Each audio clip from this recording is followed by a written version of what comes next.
할렐루야. 은혜로운 찬양 너무 감사합니다.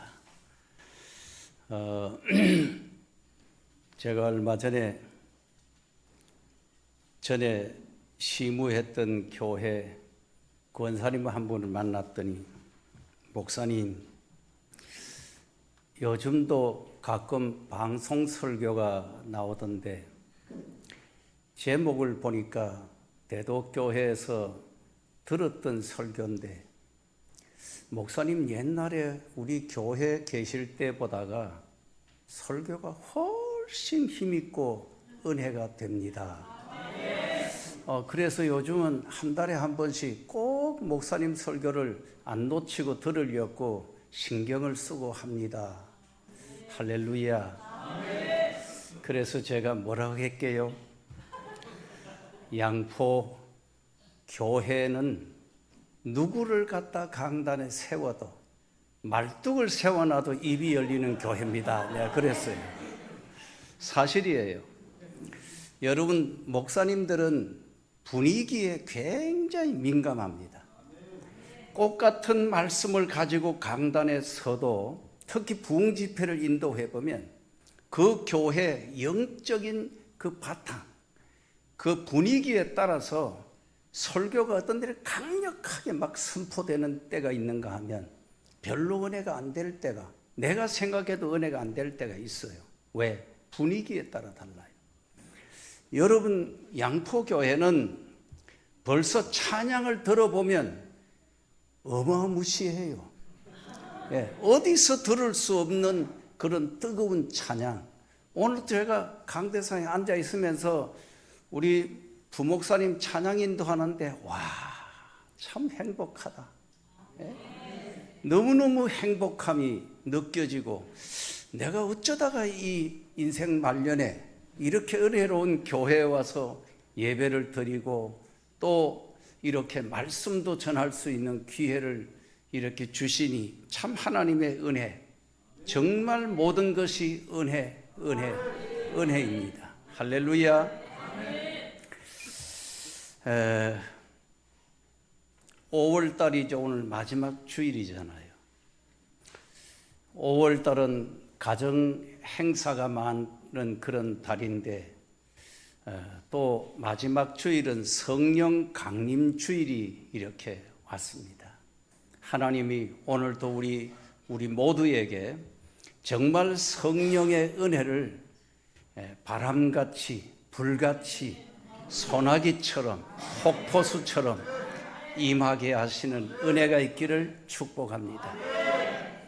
우리가 뭘 해도 목적이 분명해야 되고 뜻을 세우고 하는 것이 중요합니다. 신앙생활도 꿈이 있고 비전이 있어야 되고, 살아가는 원리가 있고 목표가 있고 뜻을 세우고 하는 신앙생활, 그게 참 중요한 거예요. 맹목적으로 하는 게 아니에요. 우리가 어떻게 하면 성경적이고 행복한 가정을 세우고 복된 교회를 만들어가고 복되고 아름다운 신앙생활을 할 수 있을까? 에베소서의 말씀을 보면은 가정에 대한 교훈들이 참 많습니다.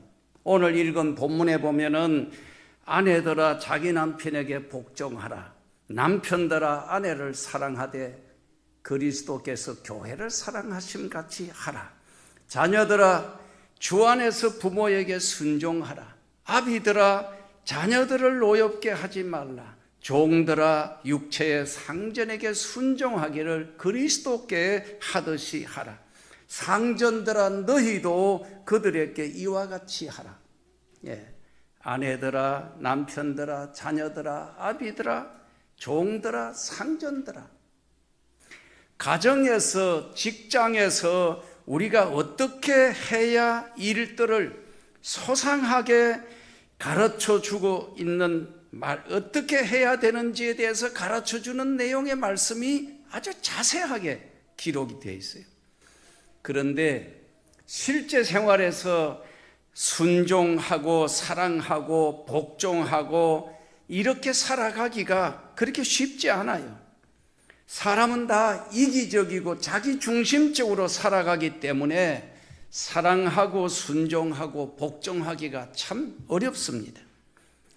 우리가 자연인 상태로는 타락한 인간 근성이 우리 속에 다 숨어 있기 때문에 사랑하고 순종하기보다는 삐치고 상처받고 다투고 싸우기가 쉽기 때문에 우리에게 갈등이 생기는 겁니다. 여러분, 세상은 천사들이 사는 곳이 아닙니다.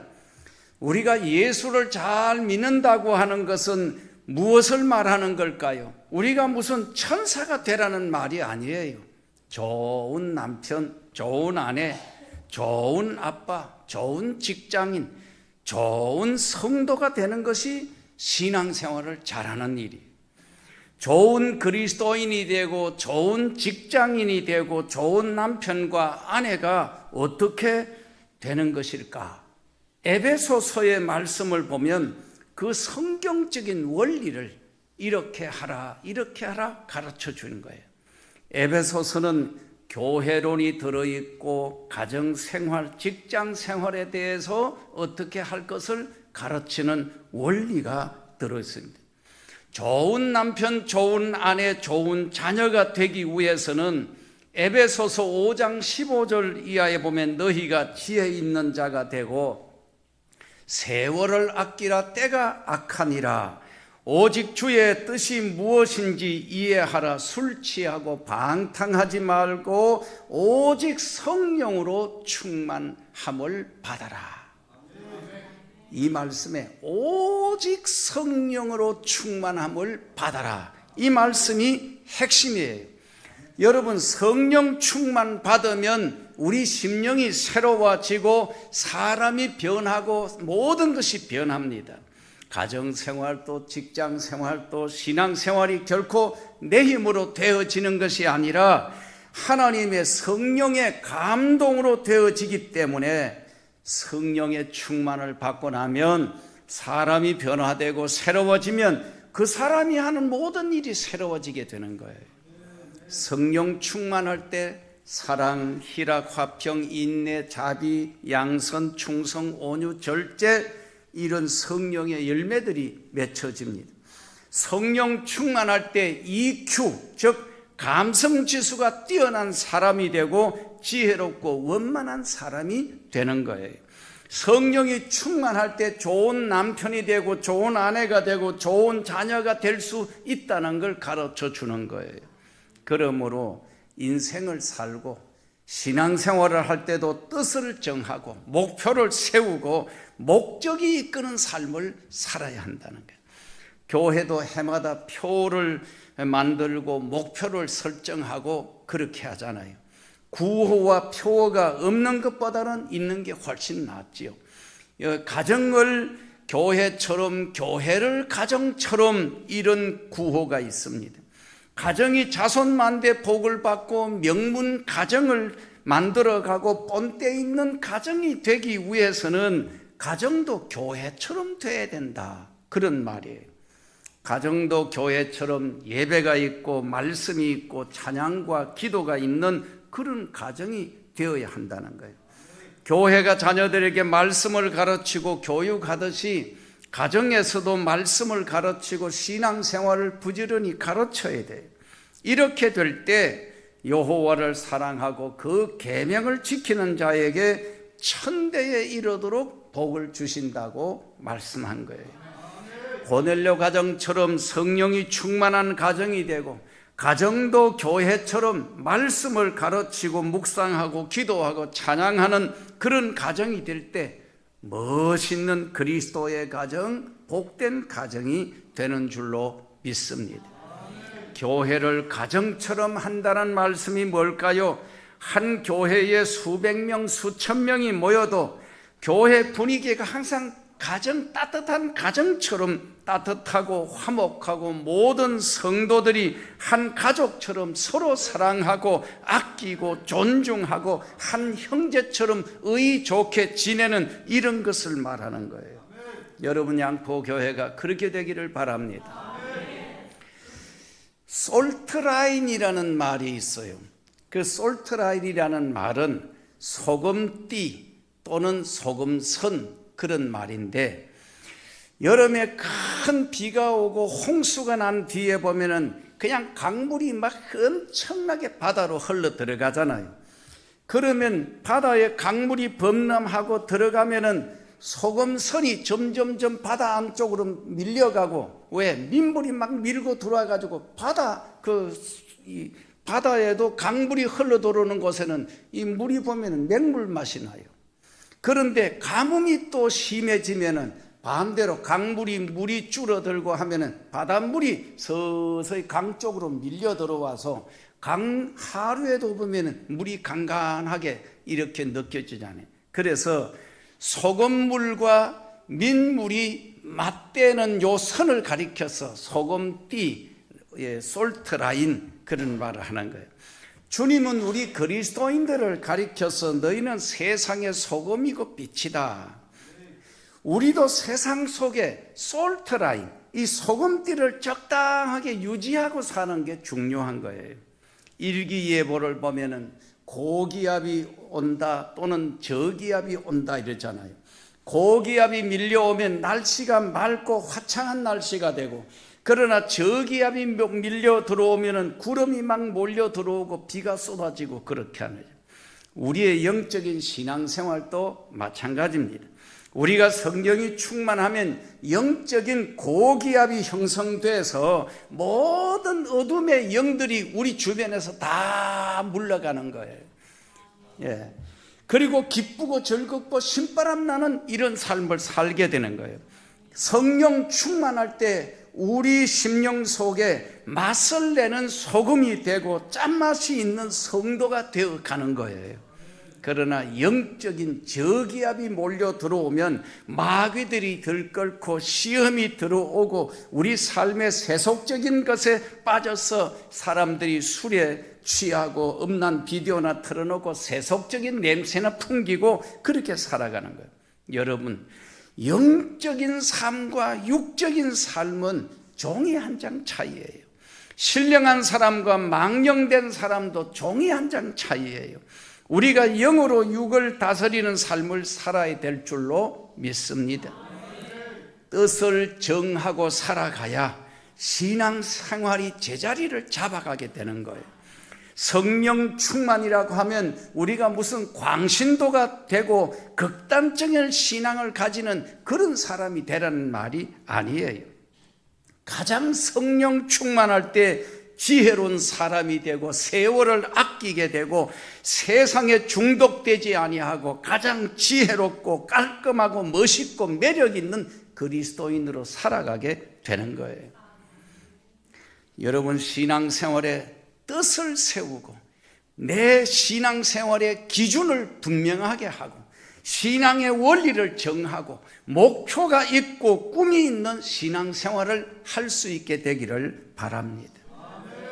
오늘 아침에 잠깐 마당에 들어오기 전에 최 장로님하고 우리 유 장로님 마당에서 이렇게 만나가 잠깐 얘기하는 가운데 최 장로님이 그래요. 목사님, 제 눈에는 교회에 들어와 이렇게 살피면 천신만시 일할 거리가 자꾸 보여요. 이래. 그래서 내가 그게 왜 그러냐? 내가 주인이 됐기 때문에. 이제는 남의 집에 온 게 아니고 내 집이 됐기 때문에 그래서 자꾸 관심이 가고 그렇게 되는 거라고. 여러분, 신앙생활이라는 게 정말 파도가 밀려오듯이 내 마음이 항상 주님을 향해서 말씀 듣고 싶고 은혜 받고 싶고 기도하고 싶고 찬양하고 싶고 드리고 싶고 바치고 싶고 뭐든지 주를 위해 일하고 싶은 이런 마음이 출렁 이럴 때 하나님이 그 사람을 붙들고 역사하는 거예요. 할렐루야. 우리가 신앙생활에 성경 요절 하나만 제대로 붙들어도 인생의 운명이 바뀝니다. 여러분, 고인된 조용기 목사님이 사랑하는 자여 내 영혼이 잘됨 같이 범사가 잘되고 강건하게 되기를 간구하노라. 그 그분이 그러더라고요. 이거 삼박자 축복이라 그러더라고요. 평생 그 말씀 하나 붙들고 열심히 하더니 할 수 있거든요. 무슨 말이냐, 믿는 자에게 능치 못할 일이 없느니라. 이 말씀을 붙들고 본인이 폐결핵에서 고침을 받고 세계 최고의 교회를 만들어 냈잖아요. 여러분, 말씀을 붙들어야 돼요. 내 인생의 표준이 되고 목표가 되는 말씀, 그 말씀 하나만 붙들어도 역사가 일어나요. 말씀을 붙들고 살아가면 말씀이 나를 이끌어가는 거예요. 말씀을 앞세우고 뜻을 앞세우고 살아갈 때 내 생활에 질서가 잡히는 거예요. 말씀이 없고 기준이 없고 표대가 없으니까 함부로 살아가게 되는 거예요. 내 인생의 솔트라인이 어디로 변화되고 움직이고 있는가에 대해서 민감해야 돼요. 내게서 지금 짠맛이 나고 있는지 아니면 나는 맹물맛이 나는 사람인지, 내가 하는 말과 행위의 솔트라인이 지금 어디로 꺼지고 있는지를 항상 민감하게 봐야 돼요. 날마다 하나님의 말씀을 묵상하고 말씀에 이끌리는 삶을 살고 성령 충만, 믿음 충만, 말씀 충만한 신령한 사람들, 은혜 충만한 사람들을 가까이 하다가 보면 나도 모르게 자꾸 솔트라인이 은혜로운 쪽으로 옮겨지게 되는 거예요. 성령 충만한 사람들 보면 보기만 해도 은혜가 돼요. 여러분, 저는 이 양포교회에 와서 예배 드리는 것 자체가 너무너무 행복해요. 여러분들은 정말 행복을 주는 사람들이에요. 예. 그리스도 안에서 변화된 사람들 보면 얼마나 한 사람 한 사람 멋이 있습니까? 본문 32절에 보면 이 비밀이 크도다. 내가 그리스도와 교회에 대하여 말하노라.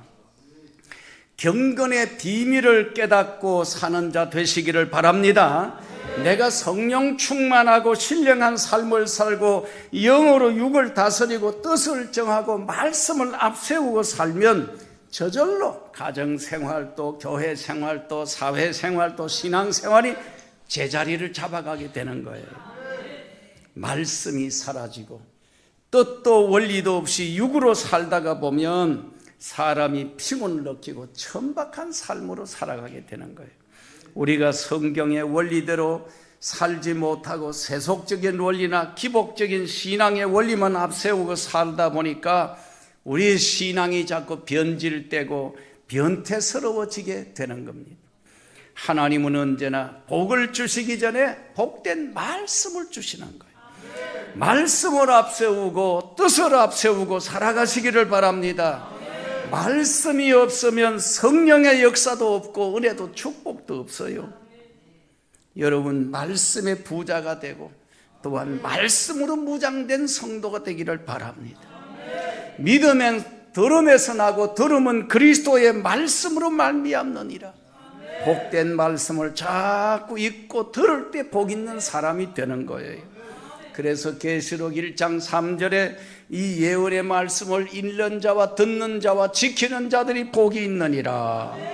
하나님의 말씀으로 뜻을 세우고 말씀에 이끌리는 삶을 살아야 돼요.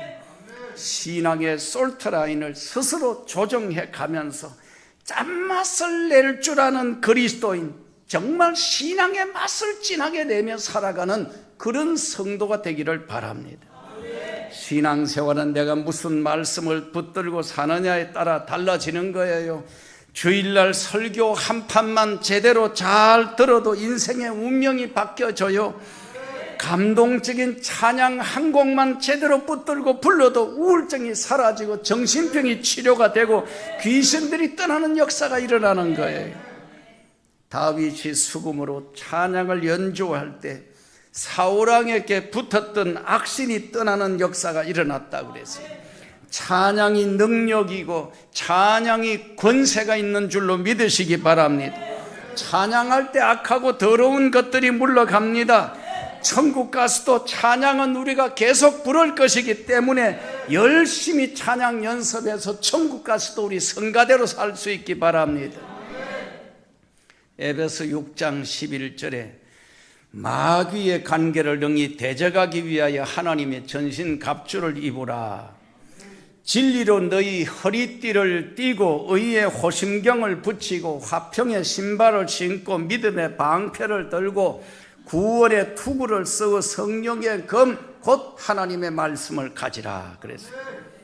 하나님의 말씀은 살았고 운동력이 있어 좌우의 날선 검과 같아서 혼과 심령 골수를 찔러 쪼개기까지 한다고 그랬어요. 하나님의 말씀이 날선 검이고 칼이라고 그랬어요. 하나님의 말씀이 곧 성령의 검이라고 그랬어요. 이 말씀의 검을 들고 마귀를 이기고 세상을 이기고 살아갈 수 있기를 바랍니다.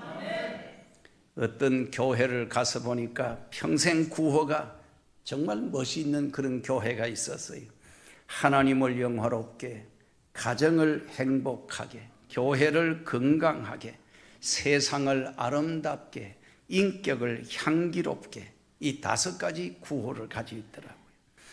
종교개혁자들은 솔라그라티아, 오직 하나님의 영광을 외치면서 종교개혁을 이루었습니다. 오직 하나님의 영광을 위해 산다는 목표가 분명하고 교회는 하나님의 영광을 위해 서 있어야 된다는 것을 분명히 했던 거예요. 하나님을 두려워하는 사람은 결코 함부로 살지 않습니다. 하나님을 영화롭게, 가정은 행복하게, 우리의 가정들이 반드시 그렇게 되기를 바랍니다. 여러분, 행복한 가정의 비결이 어디에 있습니까? 창세기 2장에 보면 인류 최초의 가정 아담과 하와의 결혼식을 하나님이 주례하시면서 사람이 독처하는 것이 좋지 못하니 내가 돕는 배필을 지으리라. 돕는 배필이란 말이 참 중요한 거예요. 그건 부부가 서로 파트너가 되고 반려자가 된다는 의미예요. 인간관계나 부부관계에서 돕는 배필이 된다고 하는 것은 반려자로, 서로 돕는 자로, 서로 상대방을 존중히 여기며 사는 걸 말하는 거예요. 리더십을 가지기 전에 파트너십을 먼저 가지라는 말이 있어요.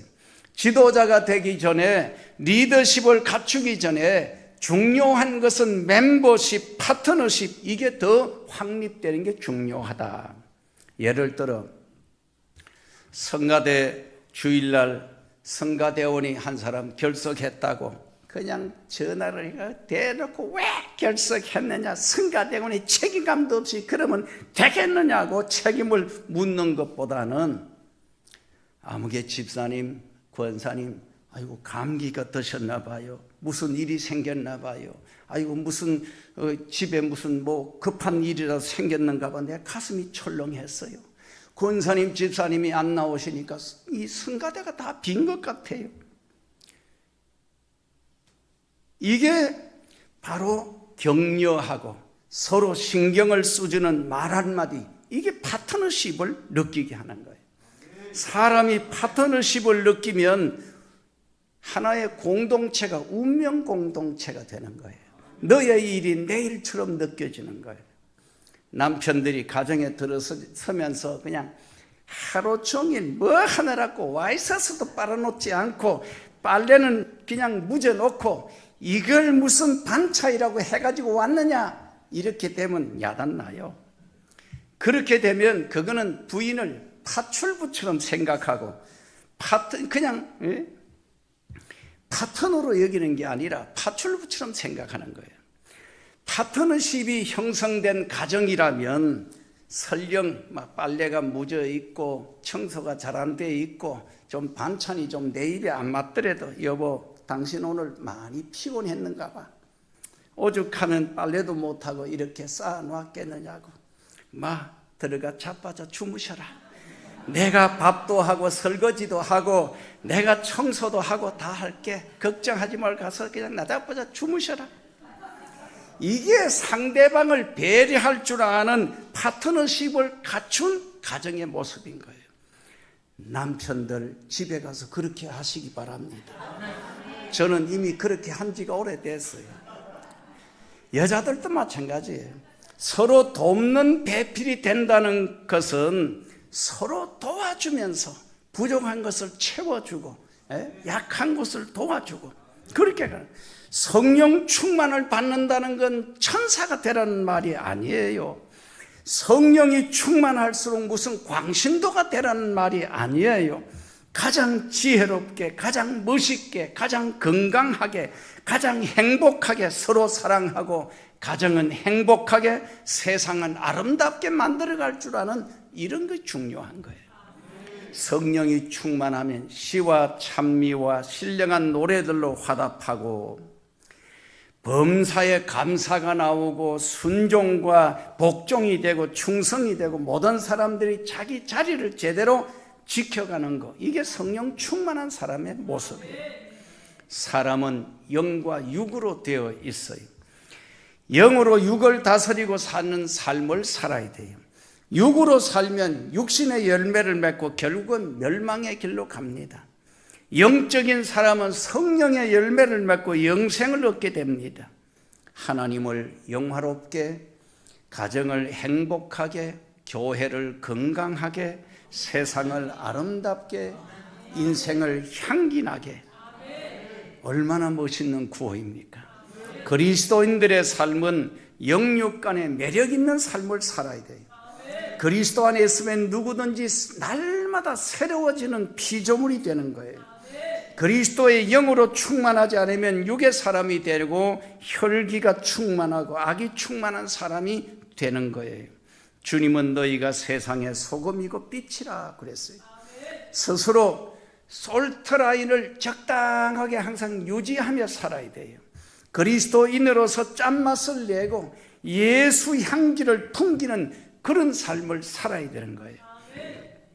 다니엘처럼 하나님 앞에서 뜻을 정하고 뜻으로 사는 성도가 되기를 바랍니다. 우상의 제물을 먹지 않기로 하고 채식만 먹기로 하고 우상 앞에는 절대로 절하지 않기로 하고 하루에 3번씩 무슨 일이 있어도 시간을 정해놓고 하나님 앞에 기도하기로 하고 창문을 열어놓고 기도함으로 하나님이 그의 기도를 들으시고 하늘문 축복의 문을 열어주시고 사자굴에 들어가도 그를 지켜주시고 건져주시고 대적들을 하나님이 다 물리쳐주시고 이기게 하시고 전국의 방백들이 100명이 넘는 큰 나라에서 그는 바벨론의 총리가 되는 축복을 주셨어요. 여러분, 하나님 앞에서 뜻을 정하고 사세요. 하나님의 말씀을 붙들고 말씀대로 살기로 뜻을 정하고 무슨 일이 있어도 주일 성수하면 안 되는 줄 알고 11조를 구별하여 드리기로 작정하고 기도 생활, 헌금 생활에 힘쓰기로 하고 전도에 힘쓰고 봉사에는 앞장서는 삶을 살고 예배의 성공자가 되고 축복의 통로가 되는 삶을 사는 것, 이게 우리의 신앙생활의 뜻을 정하는 길이에요. 요즘 그리스도인들 중에 사회적으로 명망이 있고 출세를 하고 성공은 했지만 자녀들 때문에 고민하는 분들이 많습니다. 부모들은 산전수전을 다 겪고 자수성가를 하고 잘 사는데 아들, 딸 때문에 고민에 빠져 있는 분들이 참 많아요. 왜 그렇습니까? 자녀들을 너무 과보호 속에 키워서 아이들이 온실에서 자란 화초처럼 약하기 그지없기 때문에 그래요. 요즘 애들이 덩치는 큰데 마음은 약하고 정신력이나 의지력이 얼마나 약한지 몰라요. 그래서 요즘 아이들 보면 독립심도 없고 주체성도 없고 또 결단력도 없고 그래서 작은 충격만 받아도 이기질 못하고 그냥 죽고 야단이에요. 자녀들도 신앙으로 강하게 키워야 합니다. 힘이 들어도 가정 예배도 드리고 피곤해도 부모가 자녀를 위해 기도에 힘을 쓰고 말씀을 앞세우고 주일 예배도 충실하고 주일은 주님께 예배드리는 날로 지키고 하나님의 말씀의 원리에 따라서 뜻을 정하고 사는 거, 이게 중요한 거예요. 사도 요한이는 자녀들이 진리 안에서 행한다 하는 말을 듣는 것보다 더 즐거운 일이 없다 그랬어요.